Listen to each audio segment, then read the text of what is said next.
Isang mapagpalang araw ng Huwebes, May 29, 2025 sa ating lahat, kabayan.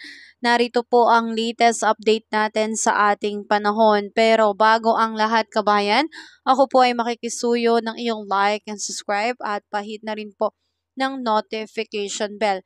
Kabayan, ngayong araw po ng Huwebes, patuloy po tayong naapektuhan ng trough ng low pressure area. Sa labas po yan ng Philippine Area of Responsibility dito po sa may area na may ng Palawan, Oriental Mindoro at Occidental Mindoro. Kaya naman asahan natin dyan ang pagkakaroon po ng maulap na kalangitan na may kasamang kalat-kalat na pag-ulan at kulog at kidlat. Pinag-iingat yung mga kabayan natin nasa low-lying areas and mountainous areas dahil posible pong magdulot ito ng mga biglaang pagbaha and landslide.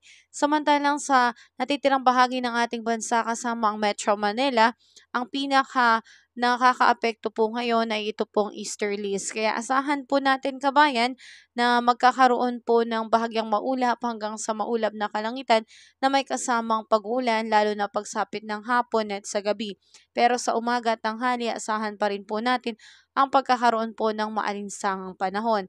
Kaya paalala, kabayan, tayo po ay laging magdala ng payong bilang pananggala sa sobrang init ng panahon o kaya naman sa biglaang buhos ng ulan. At pagdating naman, kabayan, sa ating air temperature, asahan natin dito sa Lawag ay aabot pa rin po ng 32 degrees Celsius, sa may Tugigaraw 33 degrees Celsius, Baguio 26 degrees Celsius, Metro Manila 33 degrees Celsius, Legazpi 32 degrees Celsius at sa Tagaytay 32 degrees Celsius. Sa may Calayan Islands at Puerto Princesa, abot po ng 31 to 32 degrees Celsius.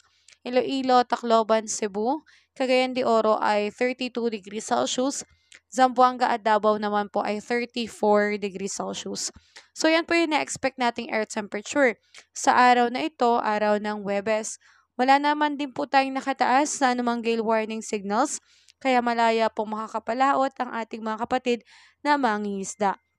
At ganun pa man, kabayan, patuloy po tayong mag-antabay sa ating ulat panahon. Sa ngayon, wala po tayong namomonitor ng sama ng panahon sa loob at labas ng Philippine Area of Responsibility. Wala pong bagyo, kaya wala po tayong dapat na ipag-alala.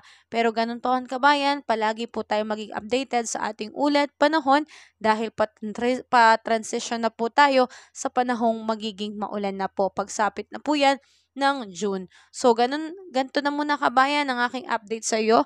Ako po ay patuloy pa rin na makikisuyo ng iyong like and subscribe at pahit na rin po ng notification bell.